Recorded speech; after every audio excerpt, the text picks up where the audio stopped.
সবাইকে চেনা হয়ে গেছে, যাই হোক সবকিছুই মনে থাকবে।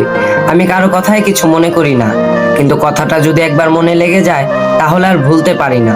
মনের কথা বলতে গেলে কান্না আসে, আর চুপ থাকলে যেন কষ্ট বাড়ে। বর্তমানে কিছু মানুষ এত সুন্দর করে মিথ্যা গুছিয়ে বলে, কোনটা সত্যি আর কোনটা মিথ্যে কোনোটাই বোঝা যায় না। আমি মানুষটা যেমনই হই না কেন, কিন্তু আমি চাই আমার দ্বারা কেউ কষ্ট না পাক। সময়ের ব্যবধানে কত মানুষের কত রূপ দেখলাম। সব হাসিতে খুশি থাকে না, কিছু হাসিতে দুঃখও লুকানো থাকে। জীবন নিয়ে গল্প লেখা সহজ, কিন্তু গল্পের মতো করে জীবন সাজানো খুব কঠিন।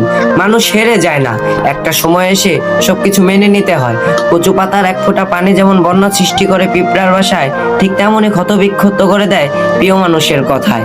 সবাই বলে আমি বেশি হাসি, আমরা অনেক সুখী, কিন্তু তারা তো জানে না যারা বেশি হাসে তাদের মনে বেশি কষ্ট থাকে।